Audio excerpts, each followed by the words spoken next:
Rockers and Metalheads, please welcome Chris Daughtry of Daughtry. Chris, welcome to Gym Rock Crew. Thank you for having me.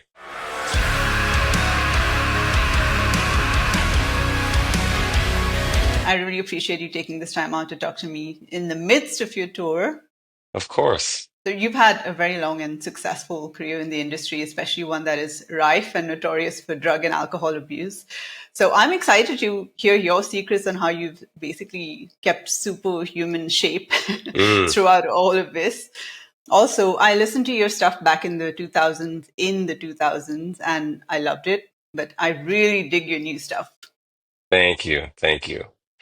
Where do I start? I mean, I wasn't always, I didn't always look like this.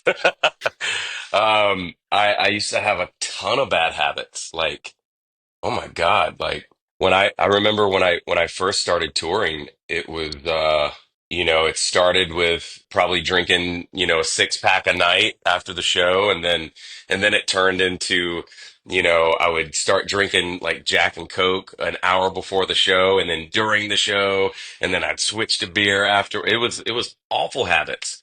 And then it was just terrible eating, a lot of fast food, a lot of late night, like Taco Bell runs.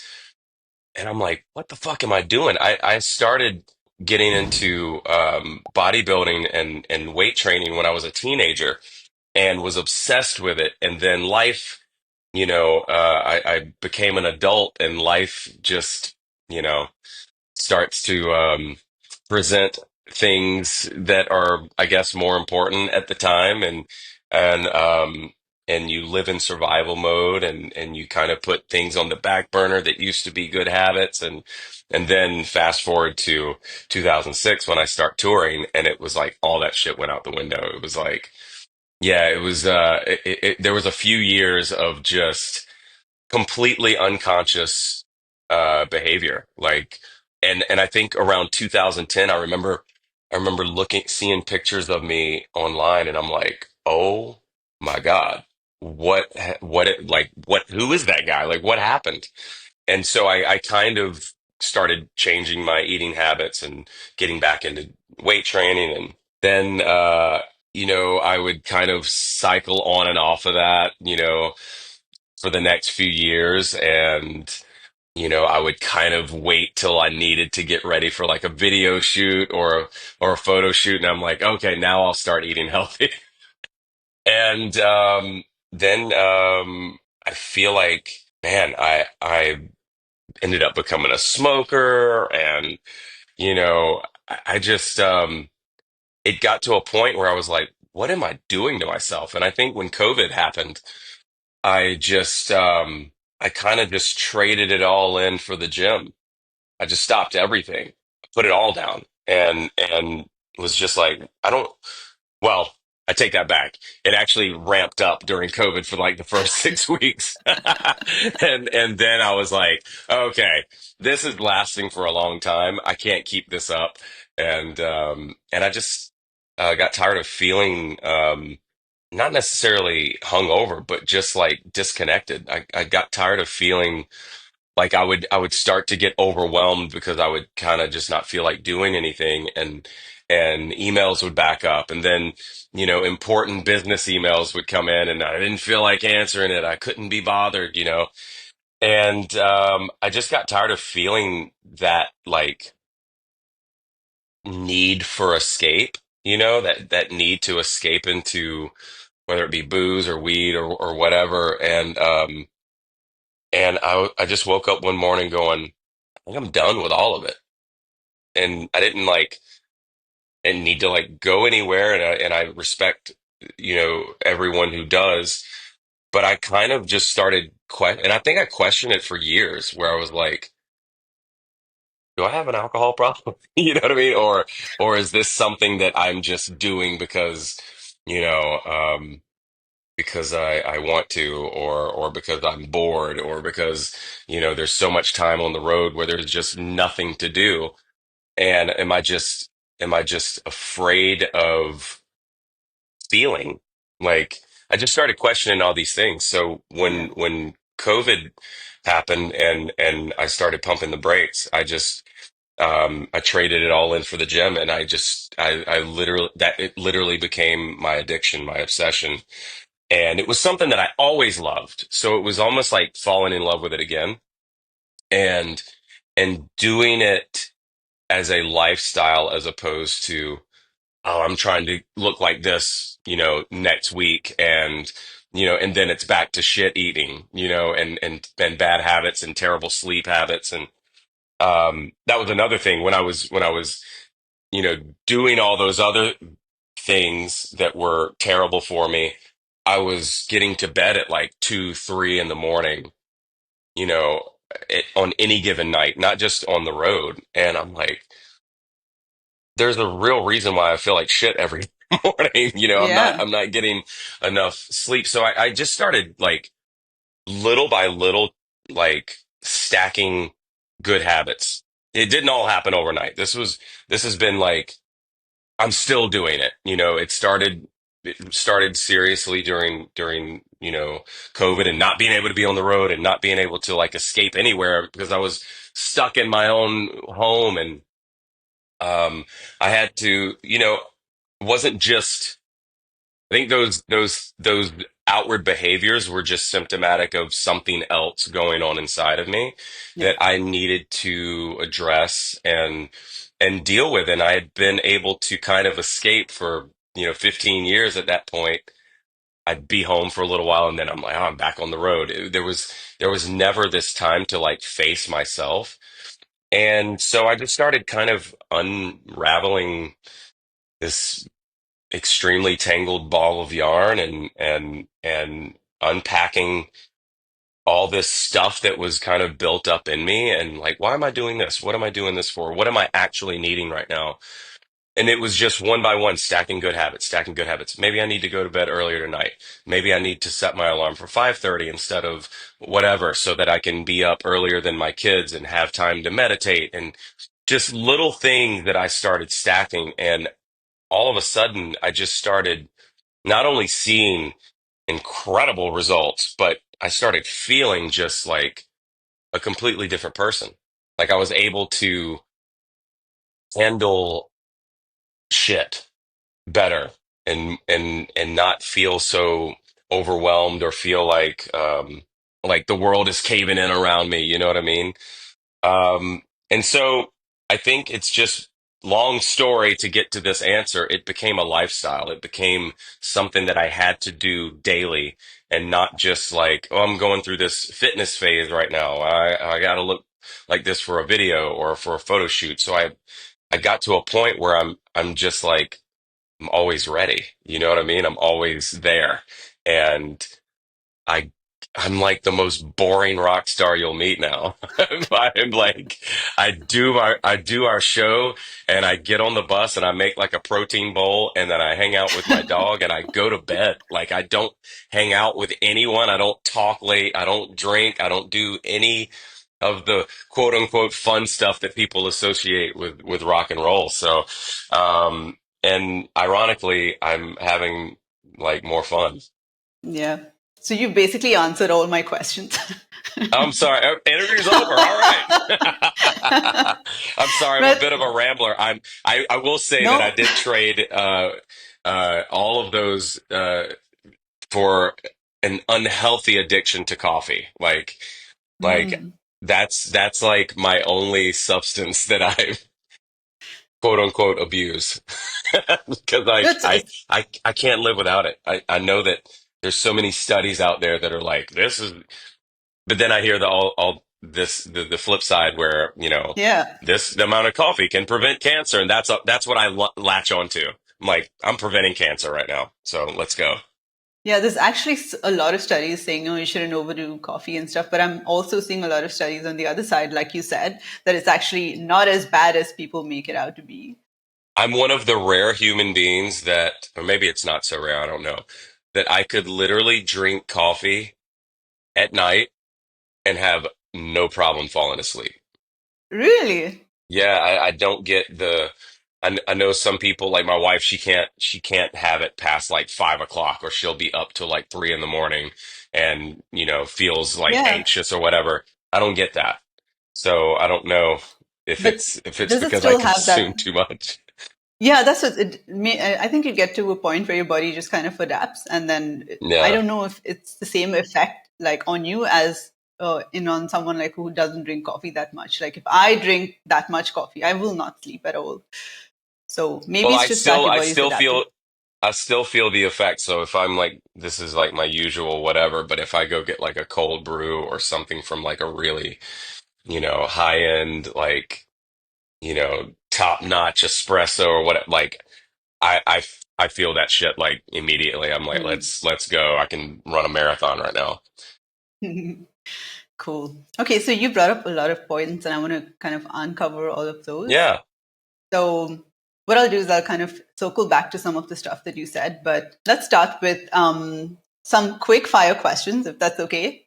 Yeah, of course. I hope I didn't ruin our entire interview because No, I just rambled no, I was. like, That was really no, it was very cool. I like that. That whole intro kind of sets everything up, so that's cool. So, what's the new workout playlist?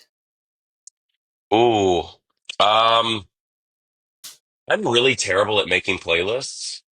Um, I end up just going through and it's kind of a pain in the ass. I should be better at playlists because then I could just hit it and go. I'm like, what do I want to hear right now? And I'll go find a couple songs and then I'll click play next and I'll stack them in real time. Or I'll listen to an album that I'm really into at the moment, top to bottom, or I'll just throw on Octane and and listen to that in the gym. But I'm really terrible at creating like specific playlists unless someone tells me that I need to do it for like Spotify or something like that, and I'm like, oh, I gotta sit down and figure out a playlist. Yeah, I'm really kind of If all over the place with that. if you had to pick like three bands that you listen to Yeah. currently, Okay. what would you pick? Bad Omens. Um. Uh. Nothing more. I know you had Johnny on. I love Johnny. He's He's a good awesome. friend. He's a good friend, and I can't. We're actually getting ready to tour together, which I'm super pumped on. Yeah, I saw that. Um, with Disturbed. Yeah. And what else am I listening to right now? Fallen in Reverse, uh, Mm. Sleep Token. Uh, there was something else that I'd been listening to quite a bit, and I'm drawing a blank, but I love the new Breaking Benjamin song. But yeah, Bad Omens is like has been like a constant in the gym for a minute now. Mm. Cool. So going back to your tour, are you guys coming to Europe? Bring Me the Horizon. I love the new record. That was the record I was blanking on. Love that record, Next Gen, so much. It's so Yeah, good. very cool. Anyway, Yeah. So you what guys was your coming to question? Europe with Uh, Disturbed and Nothing More?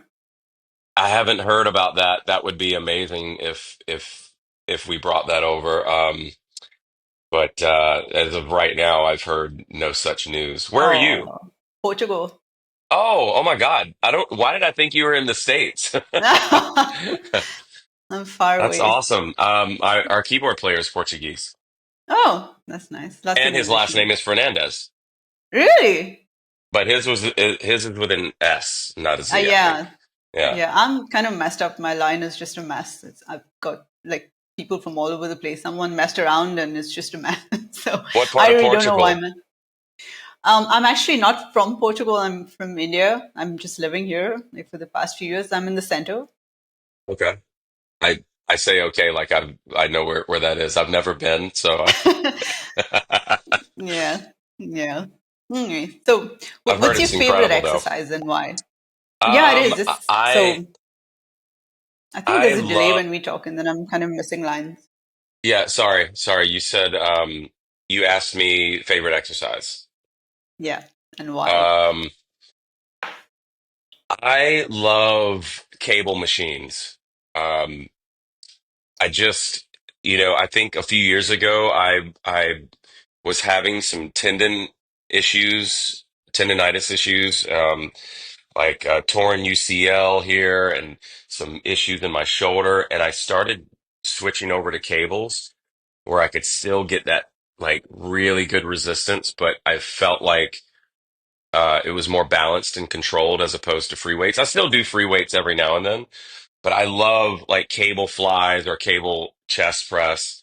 As a matter of fact, I'm really sore from doing them last night as I just did that. And that's why I love it so much. I feel like I'm able to really target my chest. Um, or shoulder, anything that's like I can do everything on a cable machine, like right Yeah. there. And except for I don't really get a I could do it, but I don't enjoy it as much doing legs with cables.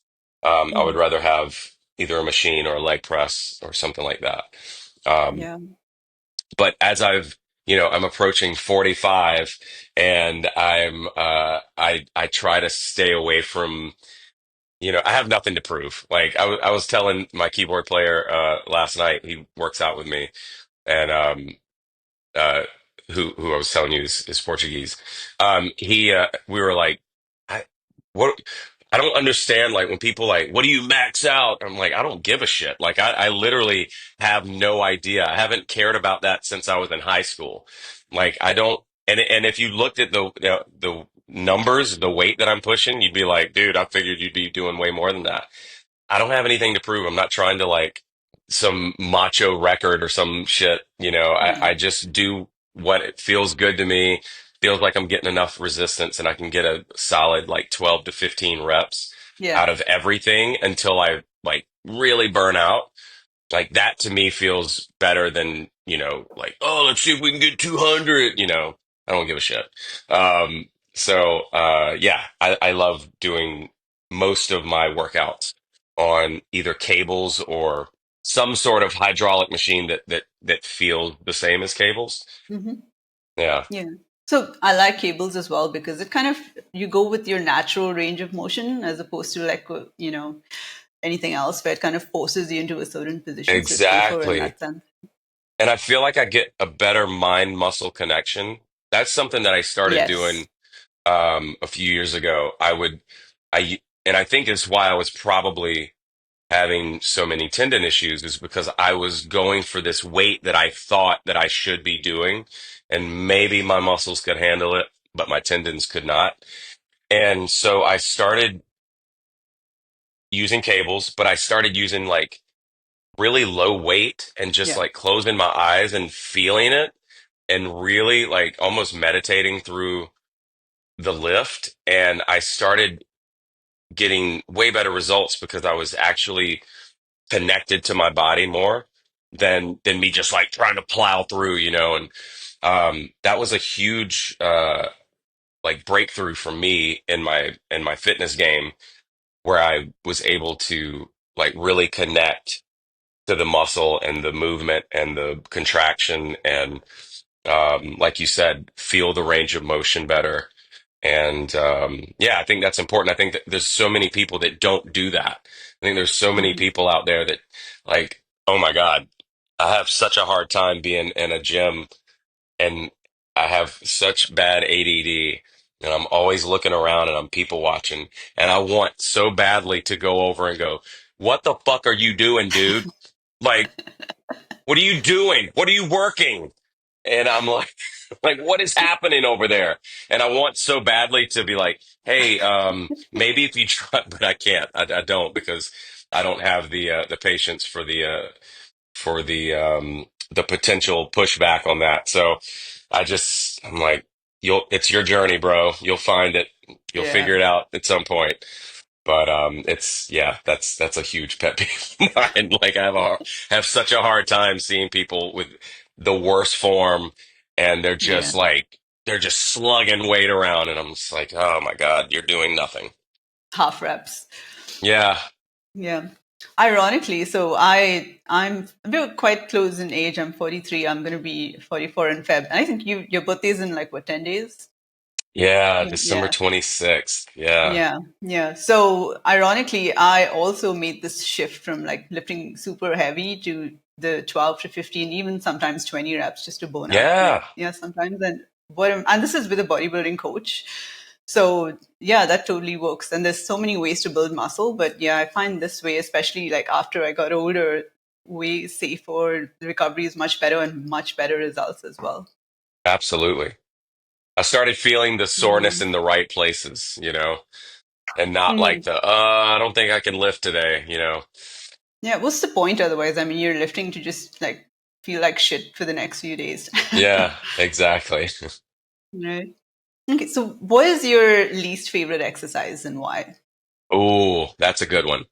Um, my least favorite exercise is, you know what? It used to be anything leg related. I hated working legs so much. Um, now I've found a lot of enjoyment in doing legs because I found that once I started working them more, my overall body composition changed for the better. Mm, I started actually seeing um, more fat burning and more muscle yes. building once I started adding legs in once or twice a week as opposed to like once a month. um, so, I love doing like goblet squats or like trap bar deadlifts or even just like 35-pound dumbbell deadlifts and shrugs. But what I absolutely hate is, let me see if I know the name. I think it's Bulgarian split Oh, squats. those are my favorite. I fucking hate Bulgarian split squats. They can go to hell. But with that said, they absolutely work, and Exactly. there's a reason why I hate them. But they are. Anytime I do them, I'm really proud that I got that out of the way. Um, but I'm usually hurting for a good 2 days after. Yeah. Yeah. You know what's funny? You talked about better fat loss and stuff, and it's just because the leg muscles have like they're big muscle groups. So Yeah, they just, yeah, so that's why you're just burning more fat. So that's true. yeah. I have an amazing trainer that we never train together. Like we just talk back and forth, and he's a vegan bodybuilder, and he looks ridiculous. Like how do you do that, bro? Like what are you doing? Um, but we share. He's always like giving me tips, and he's been very integral in my process and in my learning and helping me like do this, bro, like add this and like simple stuff like do back twice a week, do legs twice a week. I'm telling you, you'll thank me. And once I started doing that, I think I used to work out imbalanced. Like I would do too much upper body or too much chest or too much, and I just like started doing the things that I just didn't enjoy as much more, and I started having way better results. So back and Mm. legs, for anyone out there who is unfamiliar, if you really, really want to build muscle and burn fat quicker, your bigger muscles, back, legs, at least twice a week. You get that V taper as well. Yeah, yeah. Yeah. So when you're not touring, what does your fitness routine look like? Very similar to what it's like on tour. I really don't deviate much. At home, it's simple. Like I have my gym in one of the garage bays. And so I'm able to go to it at any time during the day. Like, oh, like the kids are busy doing something. I've got 20 minutes I can run in and and do these like, these workout snack sets, like I like where that.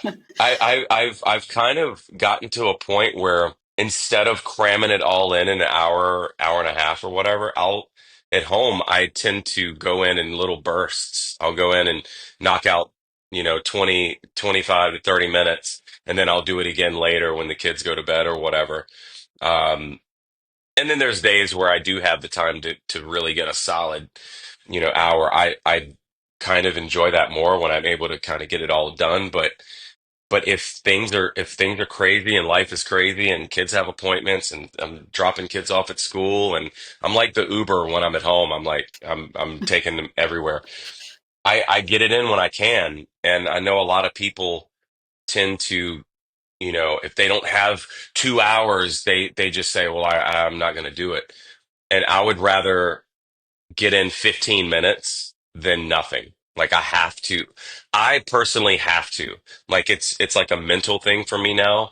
And I feel like in order to get some sort of mental victory, I have to get in and do something. I have to push something. I have to feel the resistance.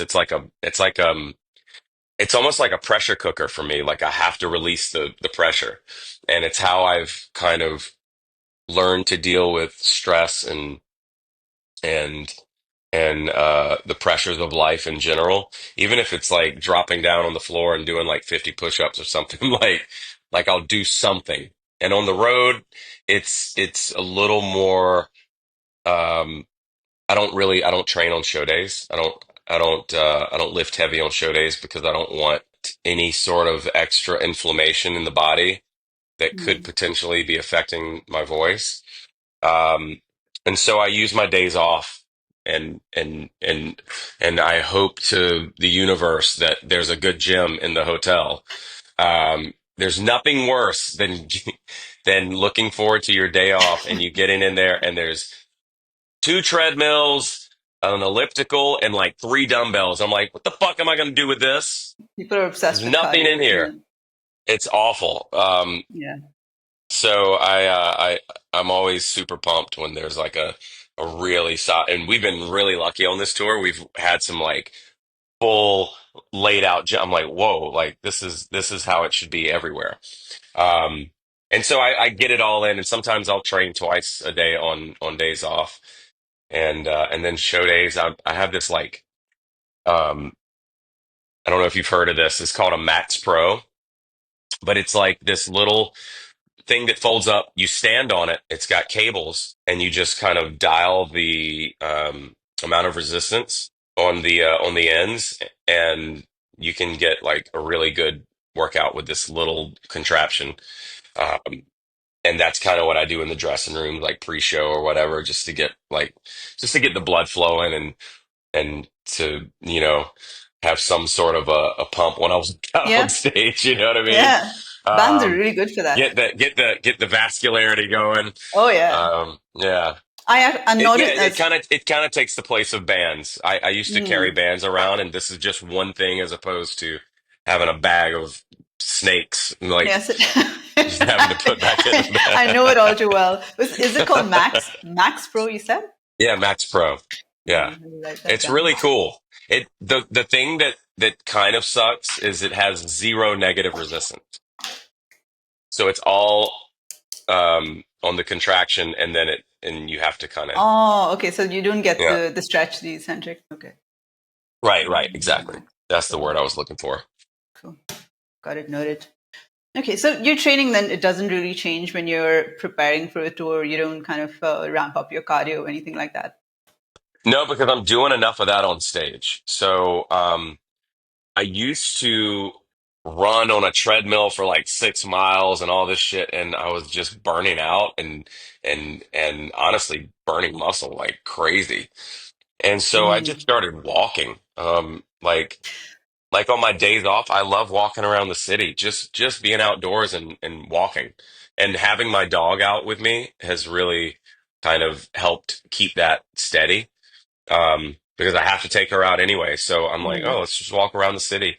And just getting in, I try to get 10,000 steps a day. mm, Um, if I'm able to get 15, that's like bonus round, you know. mm, But yeah, I don't really do a lot of extended cardio or anything like that. I hate it. I actually hate doing cardio. yeah. And I get it, and I'm kind of all over the stage for an hour and a half on show days, so I feel like that's kind of taking the place of that. Mm. So with do you like is your body type like you lose muscle easily? Oh yeah, Yeah. So yeah. running was I could probably not a good idea. Yeah. if I'm not consuming like 220 grams of protein a day, like I can easily go backwards. I'm one of Mm, those people that just that that at rest I'm burning more calories than the average person. Um, yeah. so. So if I, like I really have to be as diligent with my diet as I am with training, if not more so. Mm, yeah. Ironically, the other thing you mentioned was I switched from running to walking as well. And that was, I was so surprised because, again, this is a bodybuilding coach, like stage coach. And he was like, you just walk. And I was like, holy shit, this is really effective because I would Yeah. lose leg muscle every time I would run. And then I Yeah. just completely stopped Yeah. losing And you muscle. feel So, like, am I even doing anything right now? This is like, yeah, right, I can just watch something on Netflix and just walk for right, 30 yeah, minutes, 45 minutes and get way more benefit than, you know, all that extra running. I would crank the thing up to like 10 and run for same, a minute yeah. and then drop it down for 30 seconds. And Mm, then I'm like, my knees would be killing me the next day. I'm like, what am I doing to myself? yeah, it really complements strength training so well, Yeah. walking. Also, I noticed that you wear a vest sometimes. Yeah. I do that at home sometimes. I hate that thing. It's like a love-hate relationship. It starts to really work on, it starts to hurt the traps Mm, after about 20, 30 minutes. But it's something that my trainer kind of got me in on, and it does make a 15 or 20-minute walk feel like way more work. Um, and and I feel like that kind of is a bit of a shock to my system a little bit, in regards of, let's change it up today. Let's make things harder. I don't do it all the time, but it's kind of a nice tool to have in the belt sometimes. true. Right. So I see that you do a lot of mobility recovery work, and a lot of people ignore that. How do you fit that into your routine?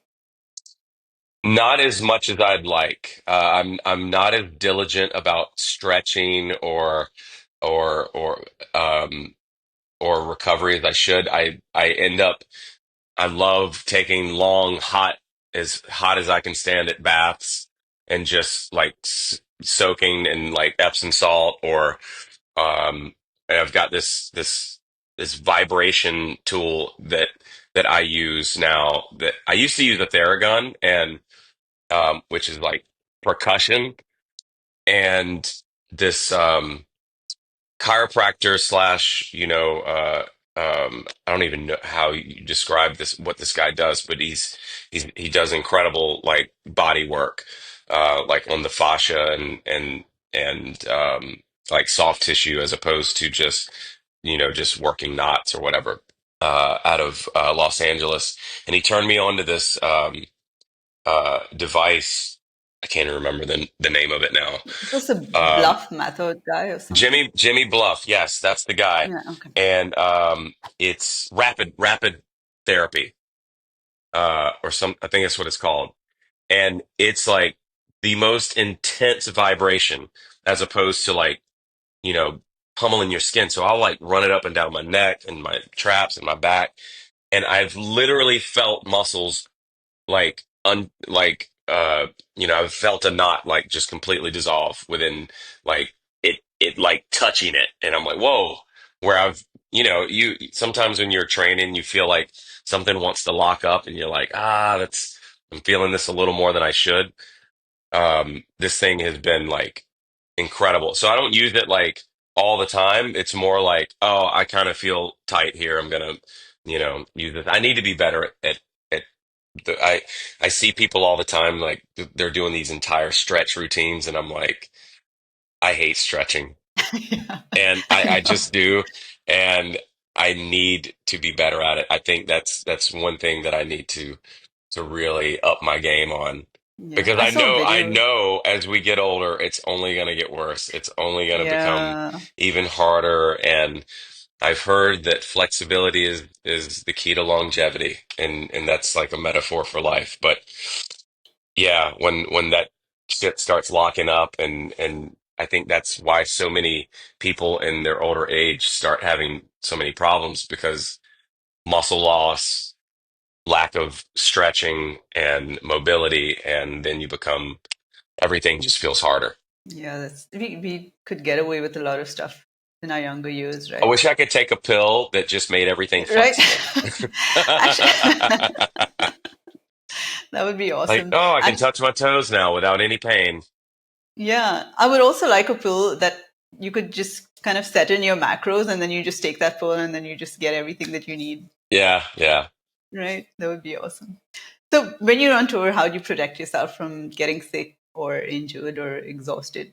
I'm I'm pretty diligent about my vitamins and my supplements. So I've been seeing people get sick around me, and so far, knock on whatever I can knock on, I've managed to stay healthy. Yeah, I think that's really it. And just what I eat is the I eat really clean for 80 to 90% of the time. So I think it's a lot to do with what I'm putting in my body. Yeah. What kind of supplements are you taking? Well, creatine is a daily thing. Like that's like I don't miss. Let's see, NAD plus gummy or NAC gummies, glutathione, um, zinc. Those are just some of the things that I take for immune system. The Mm, glutathione gummies are not only like I could eat the whole thing because they're so good, but I think they really have. It's NAC plus glutathione. I think that's what they're called. I get them off of Amazon, mm. and they're like these little. They look like gummy bears, and they're absolutely delicious. Um, but I think, yeah, I think stuff like that is really played a big role in it, especially zinc. Um, Yeah. and I do these Bala minerals. You ever heard of Bala? No. It's like a here I got some right here. It's a it's like a packet of electrolytes, Mm. turmeric, um, bromelain. Um, Now me taking notes again. yeah, and it's I just put it in my water every day. It tastes like pineapple and it's incredible. And yeah, I think all those little habits stacked up just I don't think it's just one thing, you know? I think it's a bunch of little things that add up to big results. Yeah. What does your diet look like then? You said it's very clean. What does it look like? Yeah, I go through this meal service that I've been using for the last couple years. But I'm not saying people have to do that, but it just takes the thinking out of it for me. So I'm like, it's grilled asparagus, lean steak or bison, grilled chicken, sweet potatoes. I love sweet potatoes so much, and like I throw that shit in the air fryer on the bus, and it's like it looks like a gourmet meal when I'm done with it. I throw some Kinder's like salt and pepper garlic powder blend on it, and use this like really low calorie barbecue sauce from like is it G Hughes or something like that. It's like sugar free and it's incredible and Nice. spicy. I love spicy stuff.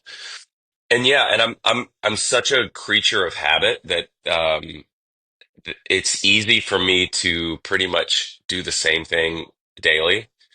Um, for breakfast, speaking of creatures of habit, I actually eat this this overnight oats called Creatures of Habit that so weird.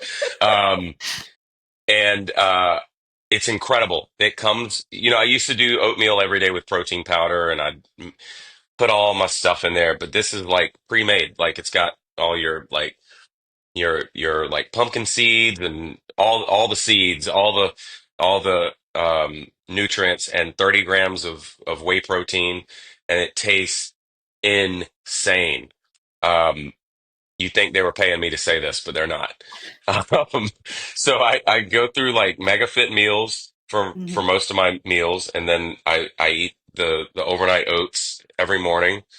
This is like a me thing.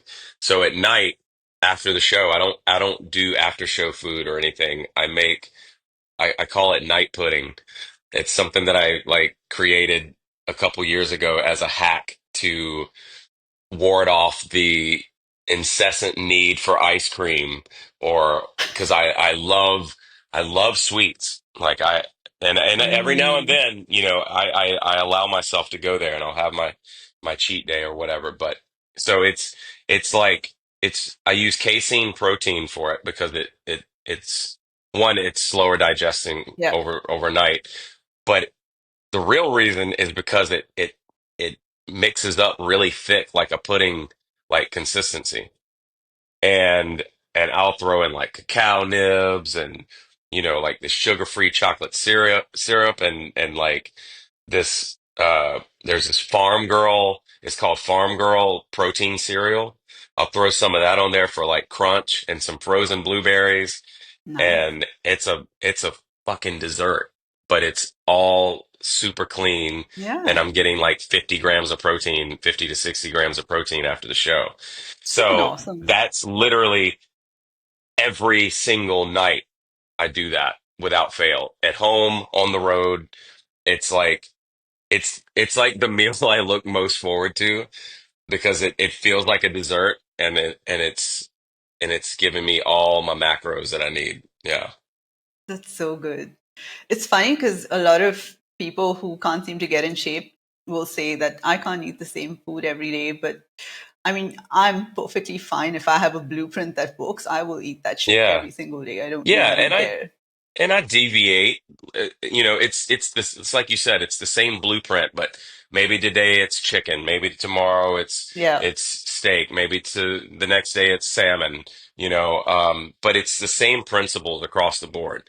I got my fibrous vegetable, my clean, carbohydrate, starch, whether it's rice or sweet potato, and my lean protein, and that's all I like. I'm good with that. Yeah. Do you like And count then your and then macros like and stuff? and then like once a week it's like let's get a burger. It's Yeah. I was in New York a couple like a week ago, and we went and got some legit New York pizza, and I was very very happy with myself. Yeah, and that's fine. I mean, if you're like, for the most part, if your food is clean, if you Yeah. have the little bit here and there, your body just processes it much differently from someone who's just eating trash all the time. So, Yeah. And then I went to the gym and put the calories to use. yeah. And what were you asking about macros? Yeah, do you count your macros and stuff? I don't. I tend to eyeball everything, and I try to. The only thing I really count is my protein numbers, Mm, um, and I keep in mind like I'm really good about going. Okay, I trained hard today. We can increase the fats. I mm, trained hard today. We can increase the post workout carbs. yeah. Or I didn't train today, so I'm gonna cut the healthy fats by 50% or whatever. So like maybe in the morning I won't put sun butter or a nut butter on my oatmeal, or maybe if I know I'm training hard that day, maybe I will, or I'll at least cut the portion. So I'm really good about just kind of eyeballing and kind of pivoting in real time.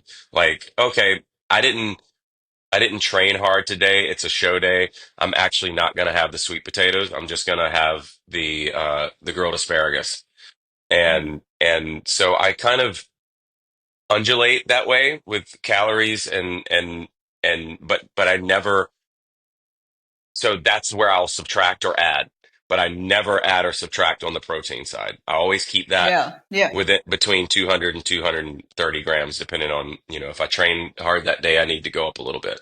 But that's kind of, I've gotten into a place in my life where it's such a lifestyle that I just intuitively know what I can do or what I need to add, or like maybe I'm only going to have a chance to eat one meal today, so I'm going to make it a big one, or I'm not in a place where there's good food options, so I'm gonna lean on the protein powder today more than. So it's more that it's kind of just knowing what I am used to and what I need for my body, and I just kind of make those choices in real time. Nice. So, when you're going on tour, then you have MegaFit delivering to you? Yeah, I do. Nice. Yeah, That's awesome. it really has like. There's nothing worse than like being at a casino and the only option you have is like Panda Express or like Chipotle when you're getting like 5,000 milligrams of sodium per bite, Yeah. and it's like, if that's all I've got, so having those options available just make my life so much easier. Oh, absolutely.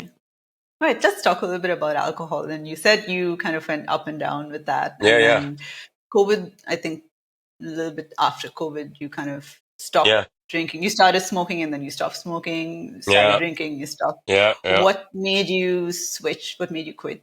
I well, other than not wanting to feel the way I was feeling and not wanting the empty calories and not want, all the vain reasons, uh, I started just, and I kind of intuitively knew this, that there was no safe amount to consume, and what it does to your brain and what it does to your body and what it does to, like, I saw no benefit. I was like, that, what am I doing? I'm literally putting poison and willingly putting poison into my body that's only going against everything else I'm doing, for my physical health, my mental health.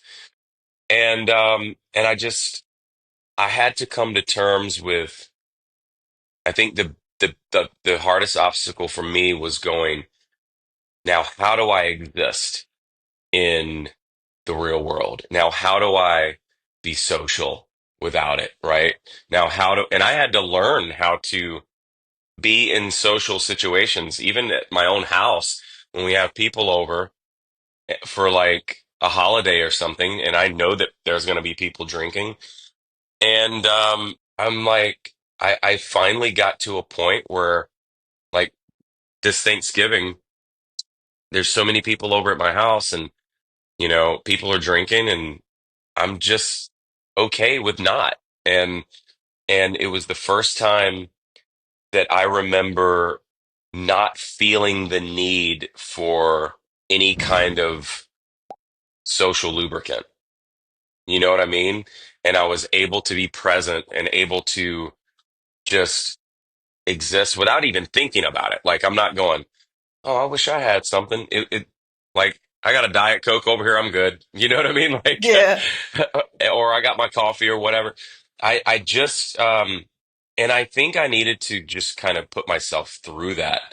Like I said, I think there were years in the making where I would question myself, and I'm like, I would hear interviews with people that got sober, and I started asking myself the question, do I have a problem? Or is this just something that, no, I could totally go without it. So I would try like a month off, and then I'm like, cool, month's over. And I'd go right back to it. And then I'm like, why am I looking so forward to, like, I just started analyzing it and really kind of, like I said earlier, unpacking what's going on in here. What am I really needing? What am I looking for? Am I wanting to escape? Is it hard for me to have a one-on-one conversation without feeling the need to have alcohol or a gummy or something, that's gonna alter my mood in such a way that that's the only way I can be fun or social? And I think all of those thoughts just started really fucking with me and going, oh my God, maybe I need to just cut it all out and see where that takes me. And so I started that in COVID, and then I kind of started dabbling again, and it'll be like, oh, I'll have a glass of wine at dinner, or I'm on vacation where, with my wife or whatever. And then I started seeing it creep back again. And I'm like, okay, I see where this is going. I see the trend. If I'm looking at the last, you know, 15 years of my life, I see where this goes. I see that it starts with, oh, I'm just doing it here at social. Oh, I'm just smoking a cigarette at a party or whatever. And next thing you know, I'm buying a pack. You know what I mean? And it was just this like self-awareness that that I just started analyzing everything. Like, where am I going with this? Where does to what end? Or what am I going to wait for next week? Or, I started giving myself deadlines or what. I'm like, wait a minute. Okay. I, I see what's going on here. I'm justifying, I'm, I'm making all these like excuses in my own head of why I can do it or why. And I just decided one day, I was like, okay, I'm over all of it. I'm done. And it's this time it's not like, oh, I'm going to wait for just special occasions. Like I have to make this my life. Like that's, and I think I had to separate myself from that identity. You know what I mean? Like you give yourself this identity, like, oh no, I'm the fun guy. Like people know me as a drinker. People know me as a smoker. Like, and I had to go, that isn't who I am. Like that's not me. That's this like thing that I've created, over the last few years. And honestly, I would start going back in my own mind and going, when was I in the best shape? What were some of the habits I was doing there? Okay, what's the difference between that and now? Okay, I wasn't doing this. Okay, well, why am I doing this? So it was a whole like inner dialogue that was happening. There was never anyone outside going, dude, you need to like, or why are you doing that? Like there was never any outward judgment or any pressure from anybody outside of me. It was this, I kept finding myself having the same conversation with myself, Mm, which scared me. I'm like, what? I'm like justifying to myself. I'm arguing with myself. Oh, no, no, no, no. It's fine now. You don't need to worry about it now because you're off. Or no, we're on vacation, so this is okay.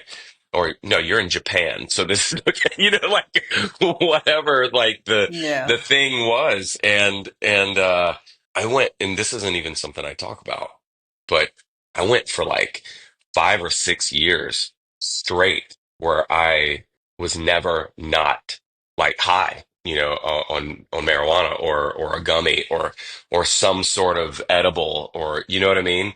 And it was like, oh, well, it's for anxiety, or it's, but then I found myself getting way more anxiety as soon as that would wear off. And I'm like, I'm creating this, so many problems for myself because I'm escaping, or oh, I write my best stuff when, you know what I mean? I started like Mm, hearing all these yeah. excuses and all these reasons why, and I just got tired of the inner dialogue. I got tired of the back talk from myself, you know what I mean? Yeah. And I just decided one morning, I don't want it anymore. I don't want to do that anymore. I want to not have these conversations anymore. And I never looked back. It was it was uh it was almost like my reason why had become strong enough that it outweighed any desire or outweighed any excuse or any benefit that I perceived getting from it. And the thought of just being completely sober from everything started looking more and more attractive to me. I had separated myself from that identity that I created, and and started really identifying with the best version of myself and what I saw, the idea of who I wanted to be started aligning with my actions, I love that. and it was really that simple. It was, um and I think we all inherently have these conversations with ourselves, when we know that something might be getting in the way of who we want to be.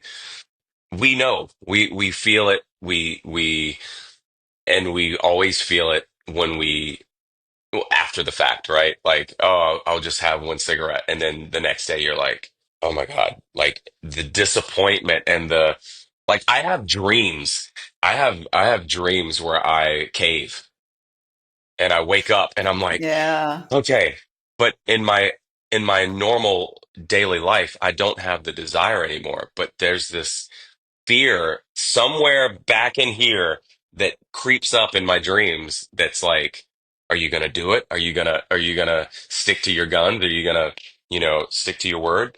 And I always wake up with this like sigh of relief, like, oh fuck, I It's dodged just a that bullet. dream. You know what I mean? It was just a dream.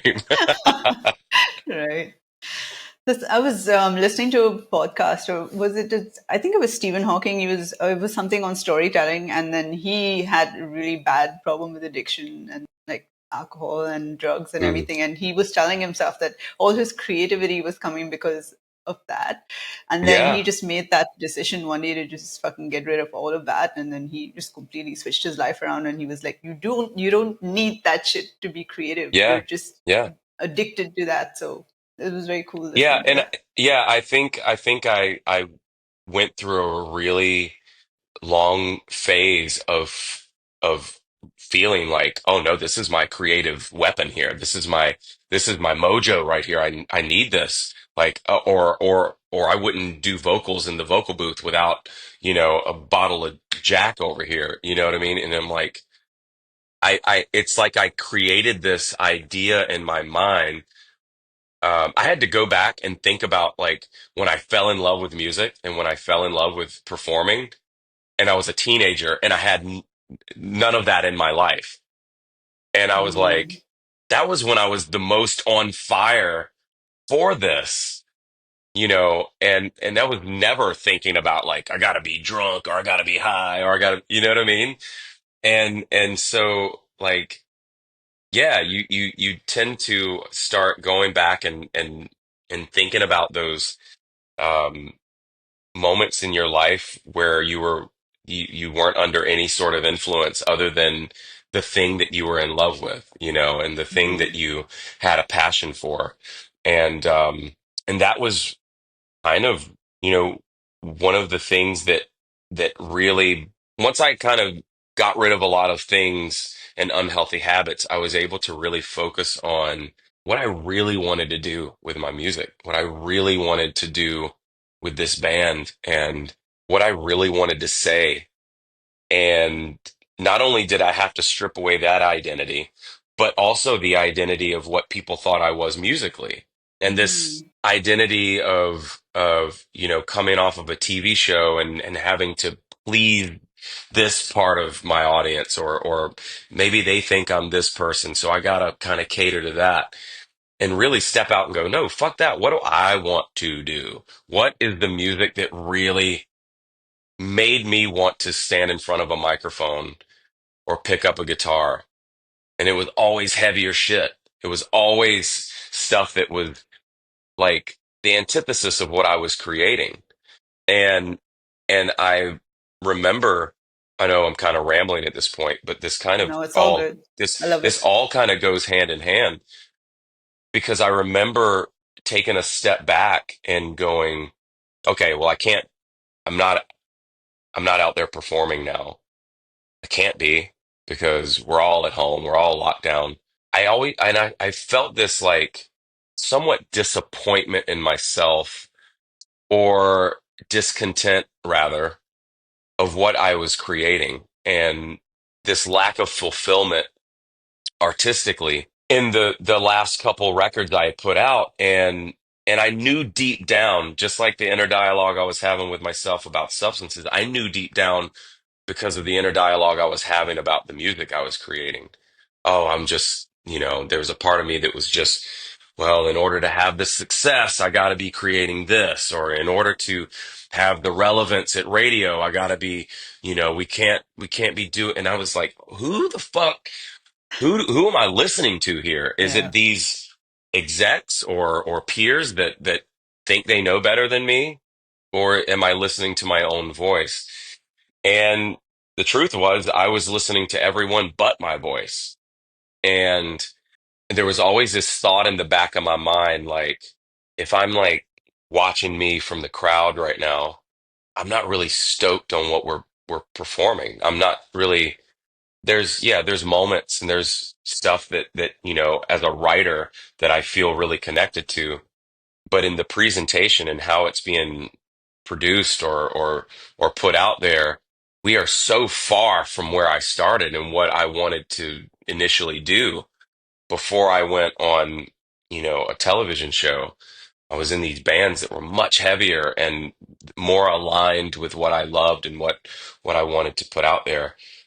And I had this struggle within me, feeling like I was bound to that identity. Well, no, that's what Daughtry is. That's what people think of. What, like, am I gonna, in order to do this, in order to really create what I want, I'm gonna have to change our band name. Like, I'm gonna have to, like, I went through all of these conversations with Yeah. myself going, does it, like, do I need to just start a new band, a new project in order to really, and then I was like, wait a minute, there's no rules here. Like, Right. nobody's like, I'm not even on a record label anymore. I get to do whatever the fuck I want to do, Yeah. and nobody can tell me I can't. And that there was this revelation and this freedom that happened within me. And that was that was the impetus of our last record, Dearly Beloved, where I was like, oh, I get to actually do what I want to do now.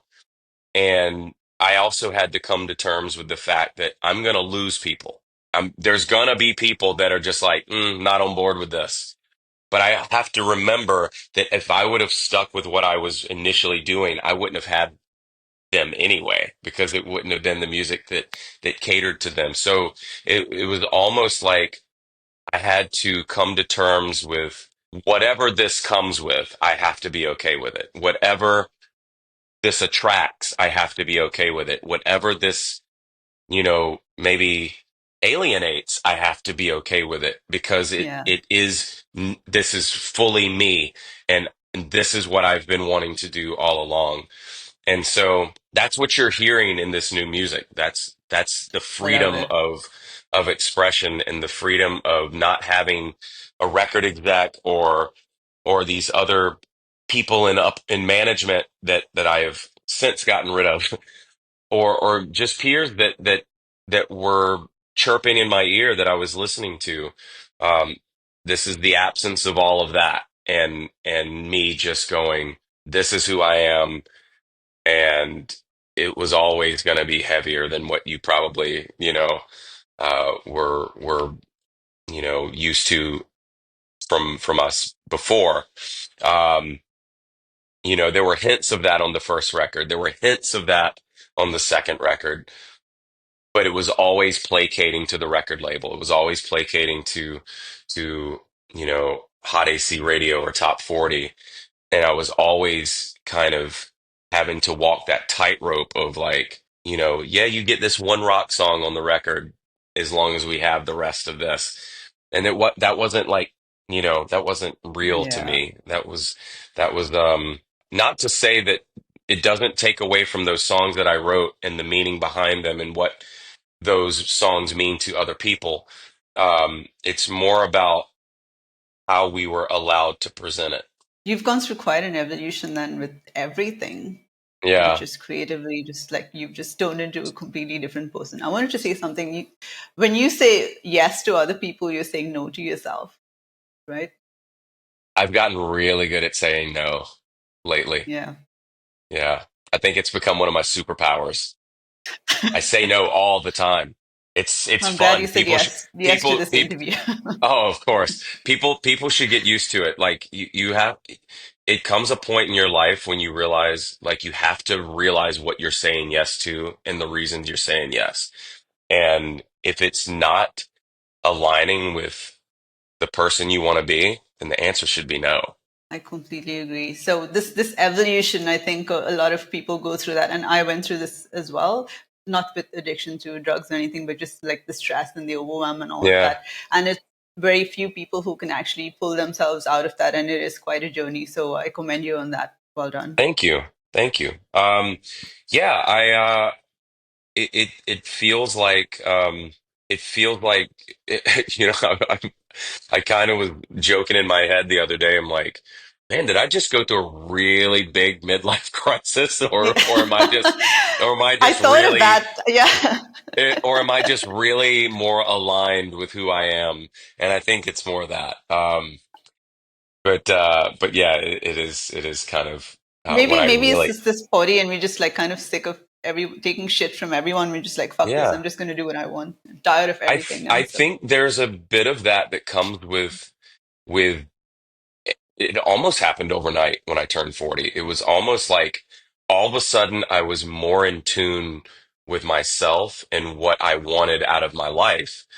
And I was more clear on my own vision and on who I wanted to be.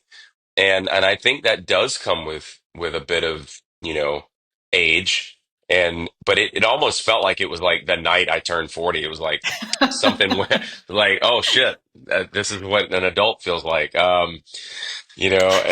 And I started just I guess being more aware of everything that was going on inside of me, and not ignoring that inner dialogue. mm, I got really good at ignoring that inner dialogue for a long time, and it got to a point where it was so loud that I couldn't ignore it anymore. And and if that comes with turning 40, then I can't wait for so many people to turn 40. yeah, right? You know what I mean? Because Yeah, there is totally. something so great about Revelation. yeah, revelations and feeling like, ah, this is me. Like Yeah, I actually feel like I'm where I'm supposed to be in my life. yeah, I love that. Yeah, totally. So, let's talk a little. So, you're not doing any alcohol. You're not doing Nothing. nothing at all. You've given all of that No, up. Do you see this as a trend in the industry now, like compared to when you started? Are musicians getting healthier? I see it a lot. I think what used to be the thing of the 80s where it was common to see, a rock star with a bottle of I think those days are over. I really think people are waking up to the benefits of healthy living. And I see it more and more in this industry, in particular in rock. This is the like I think the last few tours we've been on, you start to see like there's just not a lot of partying. Like like and it's I think people are kind of waking up to that and realizing like, oh, rock and roll isn't necessarily synonymous with getting fucked up and ruining your life or Mm, making bad choices. I think it's super metal to be healthy yeah. and go against what everyone else is doing. I Right? mean, just look out on the street and see how many people out of 10 look healthy. Just any given place in America or in the world. And and it's alarming how unhealthy the majority of society is. And I think the more people like myself and people in places of influence are choosing healthier lifestyles, I think it's catching on more. I think people are paying attention to that, and I'm seeing it. Maybe it's because it's kind of like you don't see a red car until you buy a red car, and then you see a red car everywhere. But Yeah. but I'm seeing it in podcasts with people that I had no idea were sober, with people that I had no idea gave up drugs or alcohol. And it's I don't necessarily look at it as a trend as much as I'm looking at it as people are just becoming wiser because the information is out there. The Mm, information is becoming more and more ubiquitous. Um, it's nothing for me to turn on YouTube and see another study of just how awful certain things are for your body, and the facts are there. It's not it's not fear mongering, it's not scare tactics. It's just like, no, we know how this shit works now, y'all. We yeah. were wrong all along. Stop. Since the 80s. There's no benefit to this. So yeah, I think more and more people are just wising up to it, and with more and more people of influence giving up those habits, I think it's a snowball effect. I think just like where before it was like the people of influence, it was like this this image in our heads of like, oh, you're famous, so you get to do drugs and alcohol. Like it creates this like persona that looks attractive, and people when they have access to it, they jump on board with that. I think it's becoming more and more the other way now, where the people I look up to, they don't do that, so Yeah, maybe I should be paying attention to what's yeah, actually happening here. Yeah.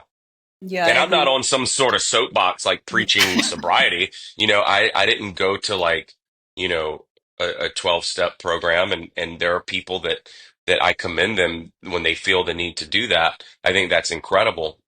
I'm not like, my life mission isn't to like, you need to stop this.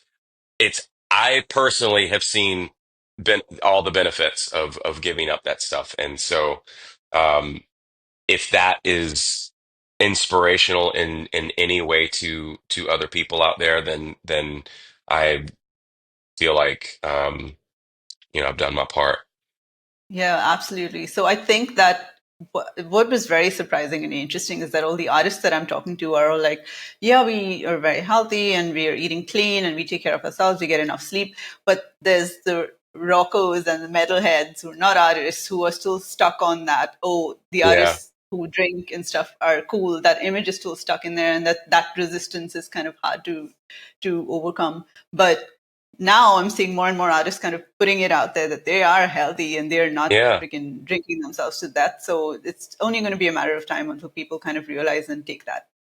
yeah. And I love that that is your whole mission with this channel. I think I hope more and more people see these interviews and see these cool artists that you have on that have just decided they want to make better, healthy choices in life and to live healthier, and you get to enjoy life more because you feel just better, you know?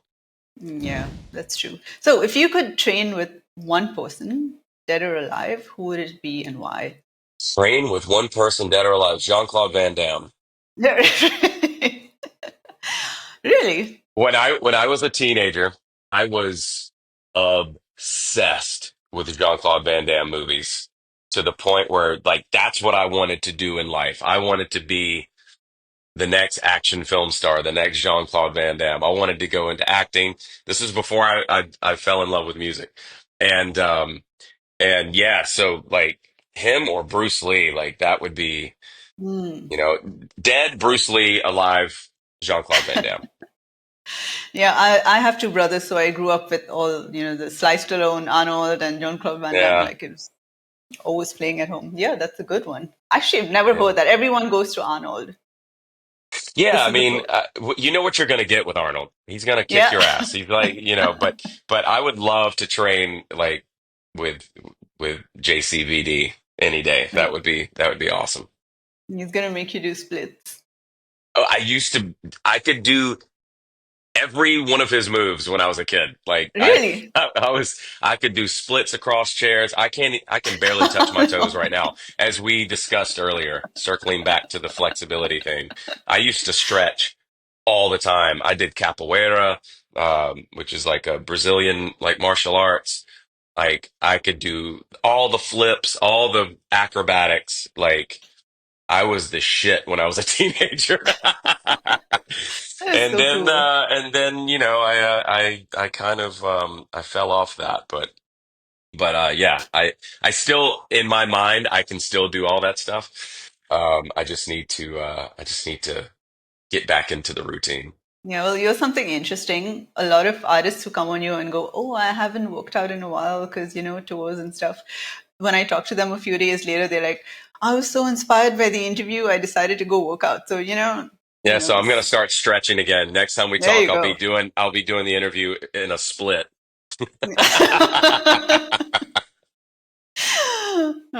So you're very disciplined, it's very inspiring and all of that. So for someone who is stuck in a dark place, who can't find the motivation or discipline to take care of themselves, what is one piece of advice you would give them to just move forward? get outside and take a walk. Completely, instantly changes your brain chemistry. Like if you are stuck in this dark place, get out of your environment, go outside in nature for like 10 minutes. Just disconnect, put your phone down, go for a walk. It is absolutely proven that it changes your brain chemistry and it shifts your mind completely from this, thing that you're hyper focused on. It completely takes you out of that environment. Um, when I'm stressed at home, I go outside and I go for a walk. And honestly, I've started writing my lyrics that way. Stuff just starts firing. A body in motion. I saw this study recently uh, where it showed two different brain scans. One was sedentary and one was just walking. The amount of brain activity that was going on in the just the movement and the walking brain compared to the sedentary brain was absolutely mind blowing. How like there was nothing going on over here.